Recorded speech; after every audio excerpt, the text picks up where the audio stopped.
Distinguished participants, on behalf of TUSİAD board, I would like to welcome you to our webinar. This will be an excellent opportunity to talk about the resiliency of supply chain, which is an issue for each stakeholder group in these challenging times we are going through.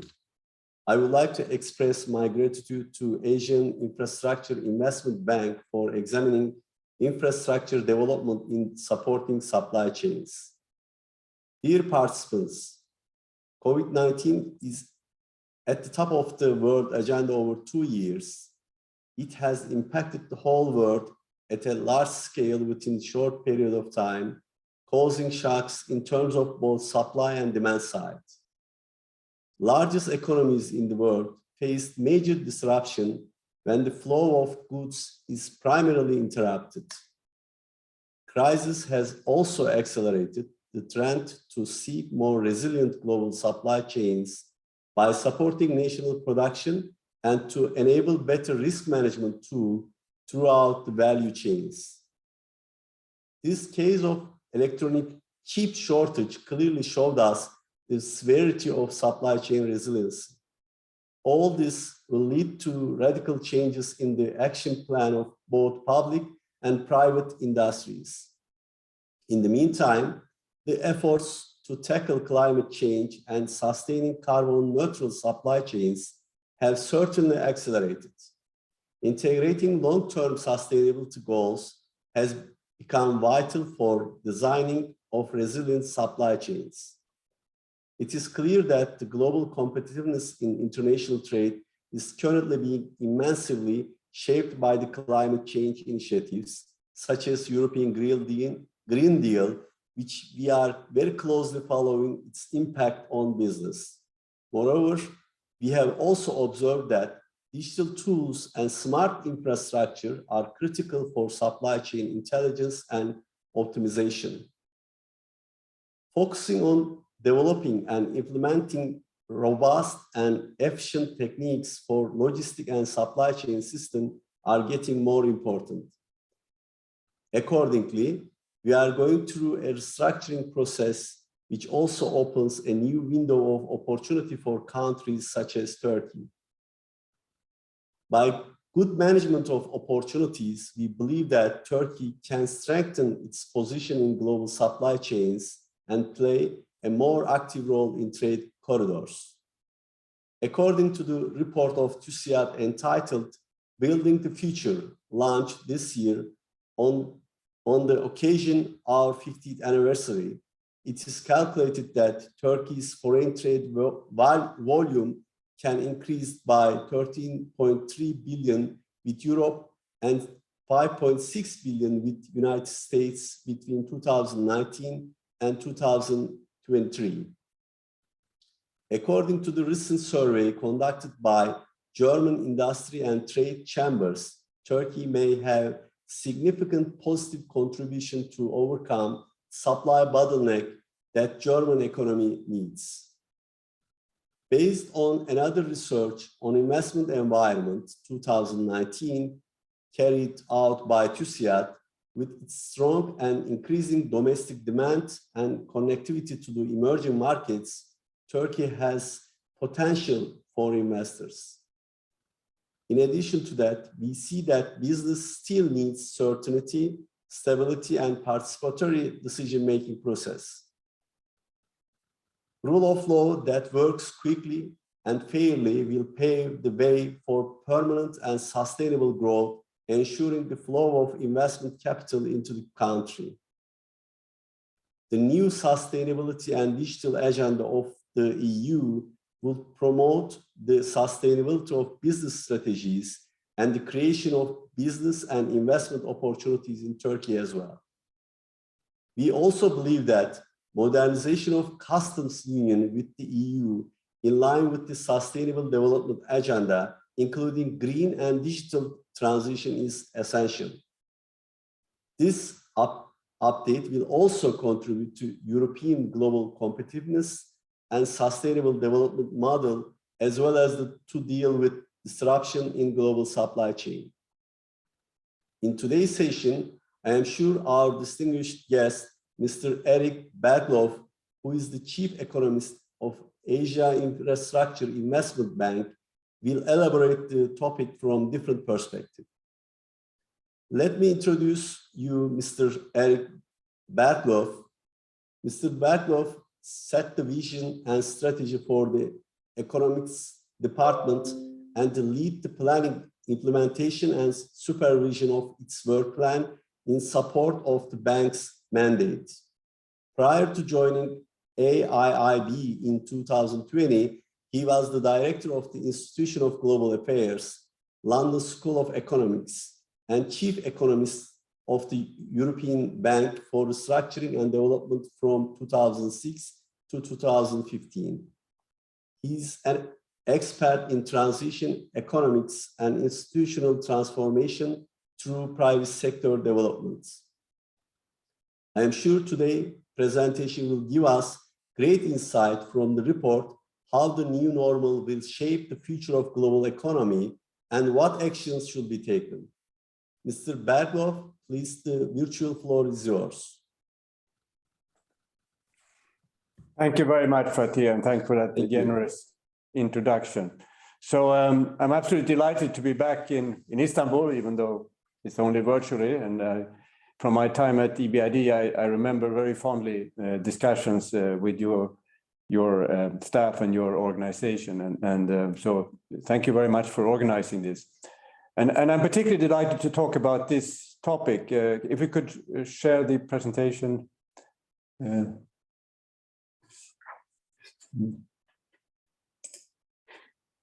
Okay, very good. So I want to talk about global value chains, and as Fatih was describing, of course, this is nothing new for Turkey. This is something that Turkey has been very focused on for a long time, and I think the pandemic raises a number of issues. We see every day now reports on disruptions, dislocations, very long waiting lines and at harbors, very rapidly rising costs, long delivery times, and so on. All those things are triggered by the pandemic, but they raise more fundamental questions about how these global value chains function and how they will function in the future, and how they will respond to other shocks in the future. So that's the background. And of course, why we are interested in these global value chains is that they have very much been levers to sustainable development or to economic growth in so many countries, and I'll come back to that, but particularly in emerging and developing countries, and how can we make sure that this lever does not weaken or go away. It's very important for the possibility for countries to develop and prosper. So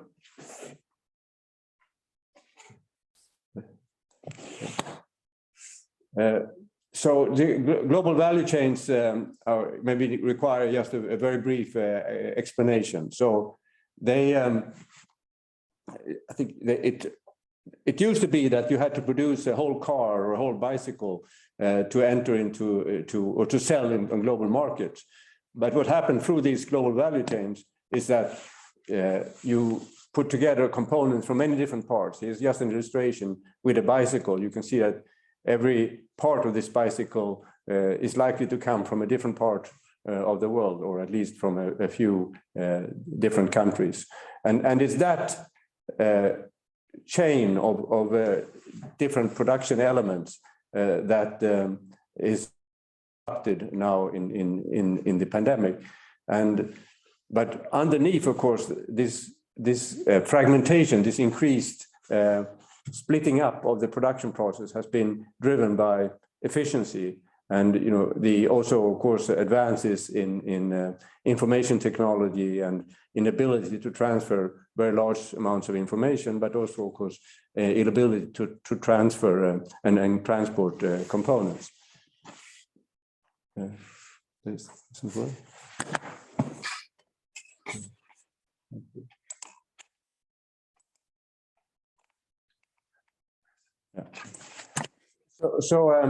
The effect of these global value chains are well documented. They have created development paths, as I mentioned, for many emerging economies.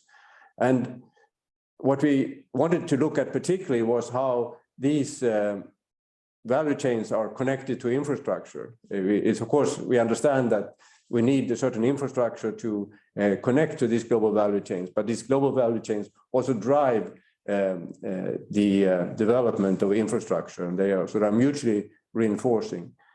And what we wanted also to understand, previous studies of global value chains have suggested that after the global financial crisis, for having grown very rapidly in the 90s and early 2000, in the global financial crisis, after that, they have kind of not slowed down in terms of expansion. They are still growing with global trade, but they're not taking more and more of total exports.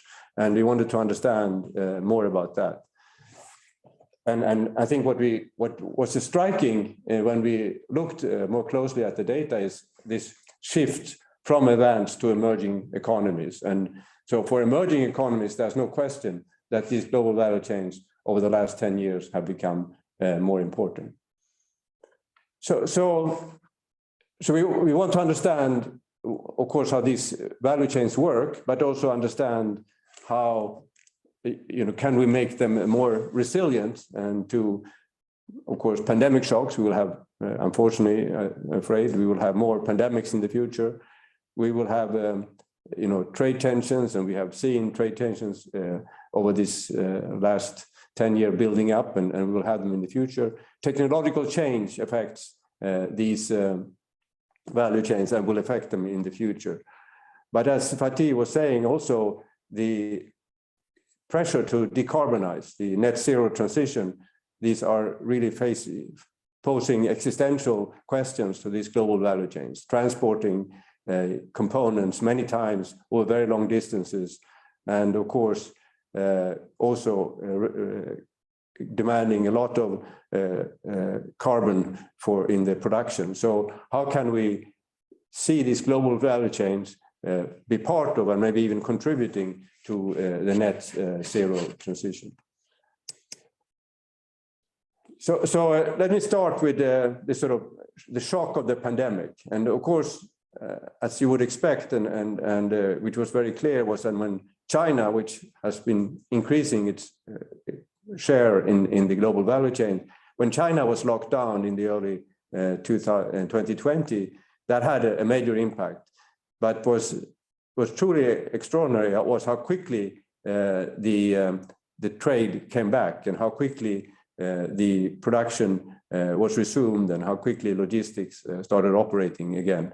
So I think what we are seeing now in these global value chains is more the consequences of the fact that across the world there are lockdowns and opening up at different pace to different extents, and that creates a lot of problem. And on top of that, we have imposed a very strong demand pressure by these massive stimulus, particularly in advanced economies, which have built up pressures on these value chains and on these transportation systems. And on top of that, you also have a lot of savings built up during the pandemic. So all that now coming to the market, so to say, and feeding demand, that is posing a lot of these problems. I should say that when you go through each individual industry, it's somewhat different factors in each industry, both in terms of the gravity, of course, of the disruptions, but also the timing and the exact reasons, for why we have this problem with semiconductors and so on. So these issues are you have to understand a number of industries and how they fit together to paint the full picture. But the overview that I gave now, I think, is fairly clear. And I would say that it's too early to assess the impact of these disruptions. It's very clear that, as Fatih was also saying, there is a lot of thinking going on now around where should we have bigger buffers? Should we have multiple supply lines? Should we reshore or nearshore production and so on? All those things are very much being discussed. On the other hand, you have what I described earlier, this very strong efficiency pressures. And also what we shouldn't forget are these relationships are highly relation specific. So these are the fact that you can transfer so much very sensitive information across entities in different countries rely a lot on, of course, integrated information systems, but also ultimately on trust and relationships that have been built up over a long time. And it's not so easy to shift them. So I think it's fair to say that these arrangements are very sticky. And part of what the problem we're seeing now is that they are so sticky that they don't respond to some of these demand shocks that we are seeing. So that stickiness is going to be a factor in determining how these relationships develop over time. So if you're thinking about how to, so what sort of global value chain strategy to adopt and what kind of infrastructure you want to develop to support that global value chain strategy, let me say a few words about it. So first, just reiterate the point that if you look at what happened to global value chains over the last, say, 30 years, you can see that the share of advanced economies have come down. This is the yellow line. But you can see also that, of course, China, the blue line has increased. But it's not only about China. It's about emerging economies other than China as well. And that change has been very important and will continue to be important in our view. And there's still a huge scope for expanding in emerging economies. You can see here that Turkey is one of the emerging economies with the highest participation in global value chains. So, but what's important to understand or to think about is that, it's not like it's only good to produce more intermediate goods or to move closer to the markets or different countries have chosen different strategies, and what succeeds depends on what kind of comparative advantages you have. And if you take China has, of course, as we know, taken more and more of the intermediate goods. So from having produced, final goods and sold to the entire world, they are taking more and more now of production for inputs into these final goods domestically. And that has been a successful strategy, and China has managed to upgrade and have a higher technology component in its production thanks to this. But India has actually also been, quite successful but it has focused much more on specific activities in these value chains. So there are a lot of things happening. You need to think about which activity are you most suited to undertake, or where would you want to focus your effort. And you can already see here that there is a relationship to infrastructure. So certain activities are much more dependent on certain types of infrastructure and so infrastructure has been decisive for expanding DVC participation. It's really through infrastructure that you can split up the production process and exploit these efficiencies. And I think it's pretty straightforward also that you need a certain level of infrastructure, for example, certain certain reliability of electricity and certain capacity of the transport system to participate at all in DVCs. And what we also find is that more complex products, so they require more, there's high demands on infrastructure. So if you want to be competing with more complex products, you also need to have a more complex infrastructure. So when we looked a little bit at Turkey as well, and you can see here that there is a very strong correlation between on the one hand, the broadband penetration and the exports to GDP. So Turkey fits, if you want, the overall, and of course it suggests here that to try to bridge some of these digital divides, you need to bring broadband penetration more broadly. And of course you can understand that if you have a lot of different activities, you have pre-production activities, post-production activities, they have, as I said, very different demand on infrastructure, to what extent you benefit from broadband, to what extent you need sort of multimodal transport systems and so on, and how you interact with customers and how you can improve logistics. And so if we looked at other countries, we looked at India, we could see very clearly that the activities in terms of global value chain participation were very focused on a few states that have a very good broadband penetration. Again, the causality one should be careful about, but it clearly seems that these things go together. And if you see what China has done in terms of spreading internet penetration, that has clearly also had a very important impact on its exports.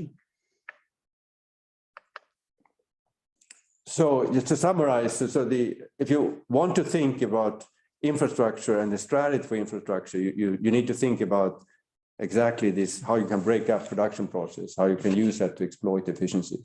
And you want to think about which part of the value chain and which specific activities in which sectors do you want to be. And of course, digital infrastructure is going to be critical going forward.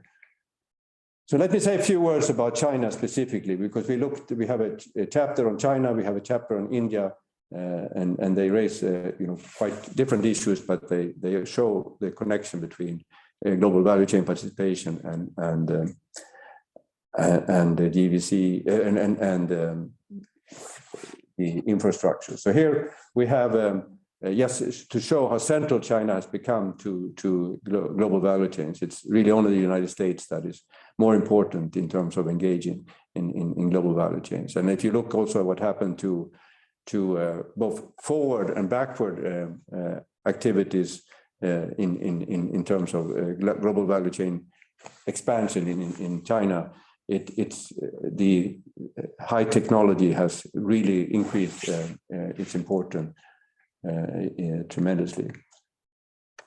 But maybe the most striking thing that when you look in China is how infrastructure has made the challenge of developing the interior of China, much more they've been able to overcome this challenge through developing infrastructure. So now places like Chengdu and Chongqing have developed very impressive high-tech industries and produce a lot of intermediate goods. And actually the railroad connecting the interior of China to Europe has been extremely important and particularly now during the pandemic, it has even been used for export from Korea and Japan has gone through China using these railroads. So clearly this has been very important to understand China's development.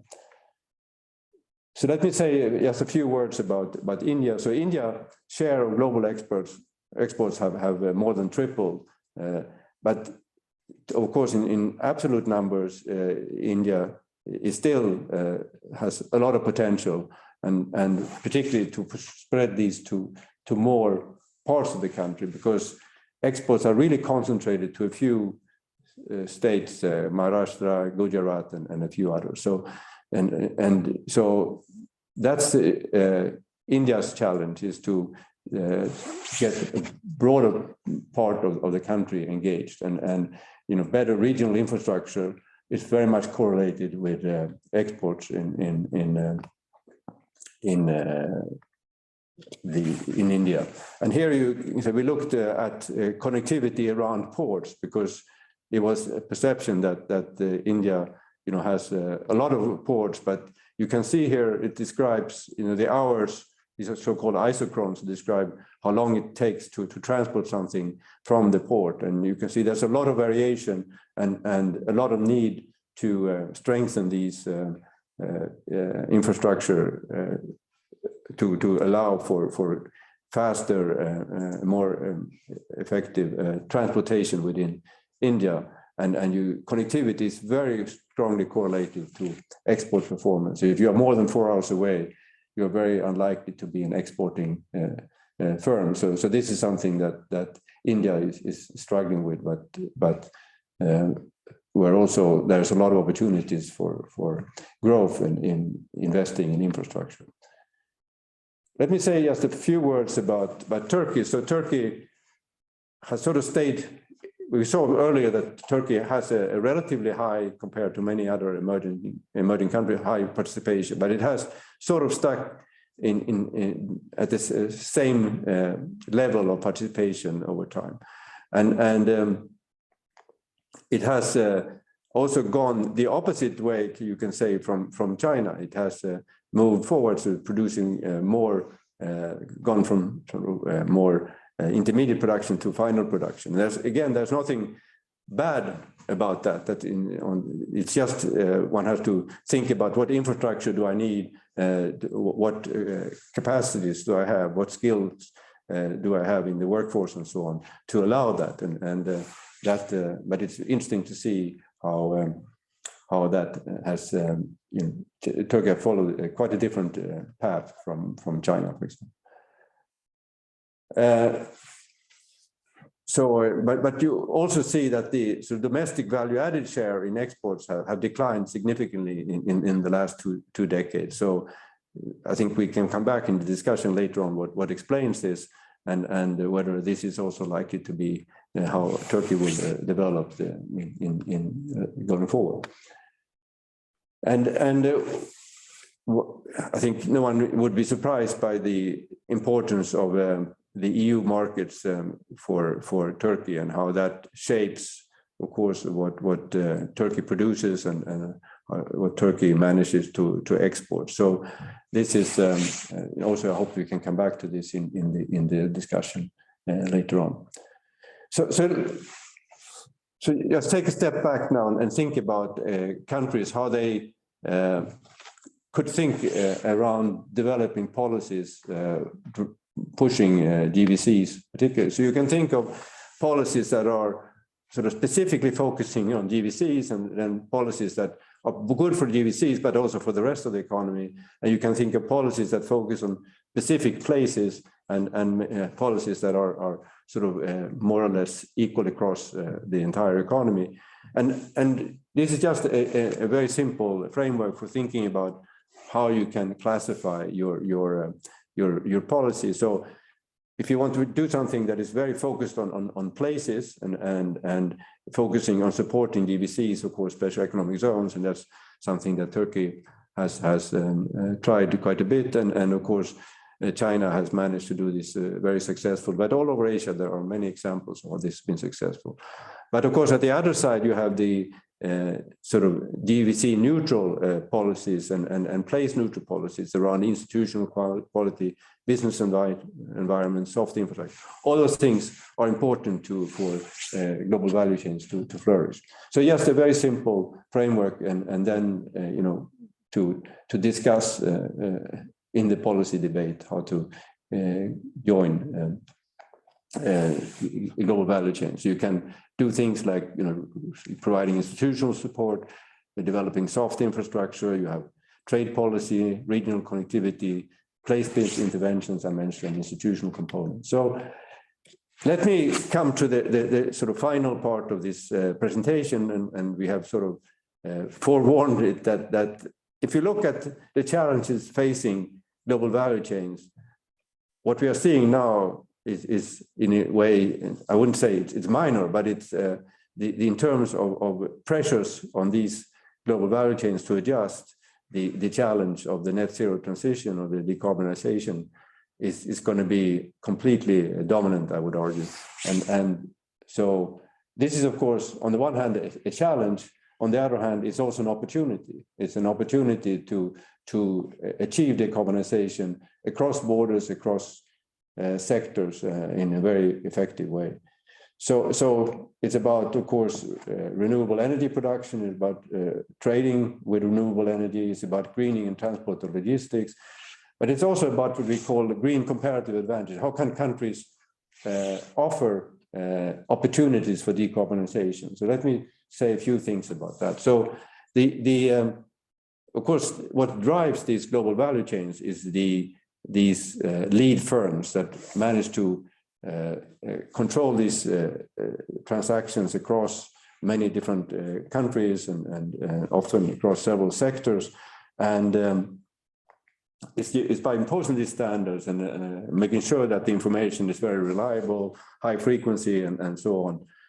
That's what gives them this power. And of course, what we're talking about here is really just extending this to carbon-related information and carbon-related standards. So they have the capacity and in many cases do also impose carbon prices within these global value chains, so they can price in emissions impact.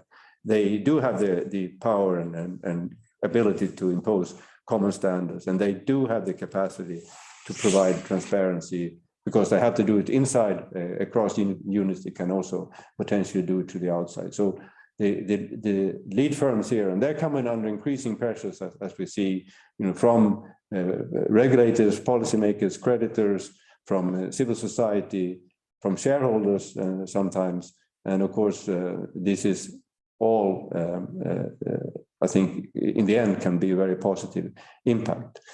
On the other side, you have governments in emerging and developing countries that want to attract and maybe have global value chain production right now and want to make sure to keep it. They can now compete by offering decarbonization opportunities. So the other day I had a chance to talk to the Arab finance ministers. And of course, for the Arab world, this has been the real challenge. How do we get this kind of high skill, high tech type of production? And as you know, it's been a mixed bag in terms of how much they have been succeeding, but they have very ample resources of renewable energy. This may be an opportunity for them. And I think that's how one should think about what we are going through now. On the one hand, we have the pressure on the lead firms to decarbonize. We have incentives for countries to offer opportunities to decarbonize in order to get into these global value chains or increase your participation in global value chains. So it's about, as I said, renewable energy, it's about multimodal green transportation system. Maybe there are also opportunities to preserve biodiversity that you can do by operating in certain countries and context. So let me summarize what I've said. Global value chains can offer what we call climate smart development. They offer inclusive transformation opportunities. I haven't said so much about that, but actually the evidence is that these participation in global value chains spread very much around the population, have a positive impact on very large parts of populations in these economies that have them. They provide us with additional tool to achieve the net zero transition.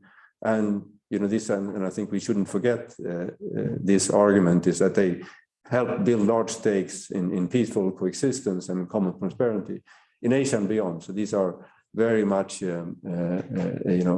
long-term objectives to try to ensure that we all have a joint stake in a future peaceful development. So thank you very much, and I look forward to the discussion very much. Thank you, Eric. I would like to thank once again for sharing the inspirational outputs from the report. It was fascinating. Let me summarize the key takeaway from your presentation. In the report, you highlighted that countries with public policies that support infrastructure investment, industrial development, and net zero transition will improve their competitive advantage and attract the global value chain in the near future. In addition to that, it has been emphasized that investment on infrastructure, particularly on digital perspective, will be key for success. From digital infrastructure development and data management is also critical. the key role of the leads firm in global value chain are highlighted in terms of imposing carbon price, their standard setting position for carbon footprint along with value chain, and the importance of the data to achieve transparency. And the last one, maybe we need to highlight improvement of interoperability of the digital tools and data transparency will be getting more important for private sector to realize the ambitions for green and resilient economies. At this stage, I would like to get questions from participants in audience. Meantime, I have a couple of questions for you. Let me start with my first question to you. In your report, you highlighted one important findings. According to your presentation, Turkey's domestic value-added share in export declined significantly during the last 2 decades. In this very striking finding, and the reason of this finding merit a detailed analysis. I just want to get your comment about this finding a little bit more. Sorry, say that again. So I lost you a little bit there. Sorry. Yeah, I would like to get a little bit more comment about your findings, Turkey's export performance last 2 decades. Yeah, so as I said, what we have observed is that while China has moved to take more and more of its produce more and more of its input into final goods and upgraded its production along the way. So invested a lot in more efficient production of inputs to these final goods. Turkey seemed to have moved the other way. So actually increasingly importing these intermediate inputs into the final goods, and maybe there was also, some elements of its integration into European value chains that have shaped this. So the net effect in the end is that in terms of value added, it has had a sort of negative development, and I guess the long-term objective for Turkey must be to reverse that and to use the global value chains to get more value added inside the country, and that seems to be a sort of an objective that and the question is, of course, how to do that, and one has to again be very much aware of that. What Turkey does is so interrelated to what happens in the European Union and in the core markets in Europe. My second question regarding to your response to first question about the EU-Turkey business relation, trade relation. As you know that we have custom union agreement with EU, and EU last couple of years started new transaction period for the economy. They already announced 2 important decision.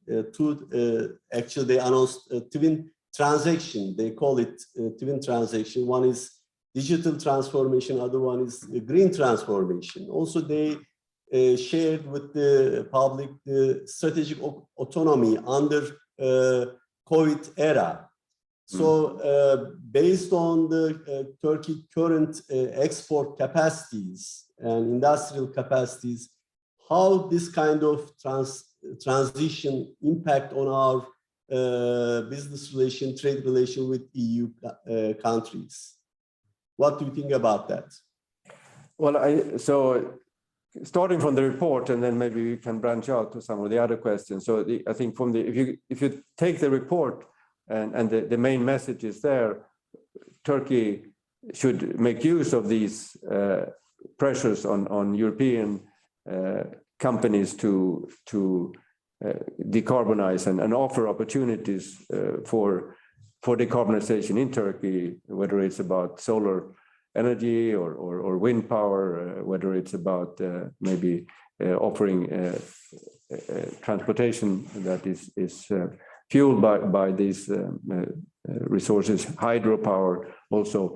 These, so that's, I think, so the very immediate pressures on Turkey. I think this kind of nebulous notion of strategic autonomy, which is already maybe losing a bit of its, or there are variants of that concept that is maybe less sort of prescriptive than how it was originally used. But independent of that, I think there is a desire from the European Union to diversify its dependence, particularly on China, frankly, and that is something that is an opportunity for Turkey to be part of, and that I think is what strategic autonomy probably means for Turkey. That here's an opportunity to get into value chains where Turkish producers were not before. I think those would be my main comments to that. Again, I received another question regarding to Turkey trade opportunities with global supply chain. In light of trade tension and restructuring trends of global supply chains, do you think a window of opportunity for Turkey can be opened to be more active in global trade corridors? So I think same kind of question, but maybe you can add a couple of minutes. Yeah. No, so I think definitely there is a lot of thinking going on, and you mentioned it yourself in your introductory remarks, a lot of thinking going on in these global value chains about how could we organize our chains differently? Could we have multiple supply chains? Do we need to shift out of dependence on certain countries and certain and in certain sectors and so on? And I think it's in that mix that Turkish producers must try to find its place. And again, what's been so important for these global value chains has been the fact that you don't need to deliver a whole product. You can have, just a small component to get inside, and then you can expand your footprint in that global value chain. So that to me is the opportunity that is now this kind of reshuffling of global value chains is an opportunity for Turkey to find a foothold in some industries where it wasn't before. And as we said, Turkey is no stranger to global value chains. On the contrary, it's been, as we showed, among the emerging economies with the largest participation. But maybe thinking more strategically on how can you place yourself in these value chains, given these pressures that you were mentioning, or these opportunities that you mentioned in terms of greening, in terms of digital transformation. Those things, there are of course challenges to your existing participation, but it's also open a lot of opportunities for finding new ways of engaging. Thank you for your comment. But another question regarding to the China. In your presentation, you highlighted that China has deeply integrated in global value chain and is moving toward high value added global value chain. On the other hand, we are growing through a structuring process in terms of the global value chains. Different approaches such as reshoring, regionalization, diversification are being adopted. How do you think these possible challenges will affect China's position in supply chain? No, I think this is the biggest question probably out there. These tensions in terms of geopolitics and geoeconomics, how will they affect global value chain? So there's of course those who think that there will be, and even argue for some kind of decoupling of the Chinese economy from the rest of the world, or at least separating China from certain sectors where there are particular sensitivities. But so that is a big question. But I think against that one must understand how far this integration has gone in the global economy, and how critical China has become for the entire global economy, and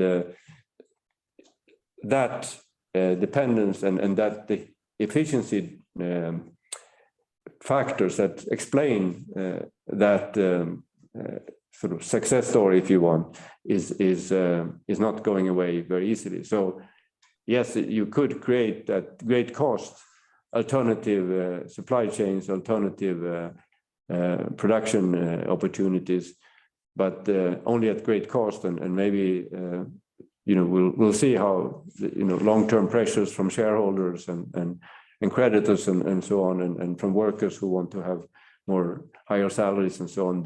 For them, maybe these sort of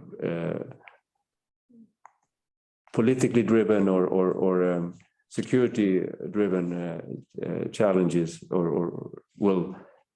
they will confront each other at some point. So I'm sure, and there's also already a lot of evidence that in high-tech sectors this is happening to some extent. And also, of course, China itself has taken measures that kind of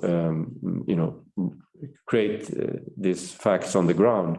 But I would argue that on the big picture, if you look at the global value chains in total, I think it's going to take a lot, and it's not very likely that we will create parallel systems and that China somehow will be locked out of these arrangements. So my prediction is that China will remain a critical part, and of course the fact that China now produces more of its input into final products or more of its intermediate products domestically means that it's a little bit more so shielded from some of the pressures in terms of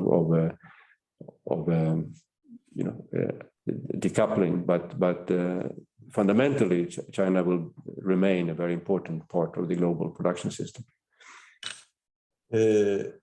You just highlighted that China will remain the part of global supply chain system, but we also observed COVID era some of countries scrutinizing Chinese acquisitions, mergers in their region. Do you think that is going to be a new challenge for Chinese companies to expand their business outside of China? I think this has always been a challenge, and I think there is a lot of rethinking going on. Some of these sort of pressures on Chinese companies to go abroad has been politically motivated, and very few private Chinese companies have been engaged in these kind of investments. So, if you look at even before the pandemic, but as part of the pandemic also, you see quite a decrease in terms of outside investments. So some of this probably was premature, that China wasn't ready to somehow expand so quickly its foreign direct investments, and there was maybe some companies also underestimated the challenges that there were in some of these markets. And we know when we looked at the lending of Chinese banks, for example, that some of that lending went to countries and companies that otherwise would not have gotten any credit. But of course, in order to try to secure that they were paid back, they used standards and maybe lending conditions that are not standard in most contracts. So this is very much discussed and debated in China now, and there is a reassessment of how you do this and how you develop a financial system that can support more sort of high standards type of investments abroad. And I think that if you look at some of the language also now from Chinese leaders, is very much about trying to, use more green standards, more also higher standards when Chinese companies go abroad. So my sense is that there are quite a lot of rethinking going on, and that will probably benefit both Chinese companies and countries where Chinese companies are investing. Another question regarding to the private sector companies. You have been emphasized. You emphasize that investment on infrastructure, particularly on digital perspective, will be key for success from digital infrastructure development. Data also critical. What would be your recommendation for private sector in digitalization in order to integrate more global supply chain?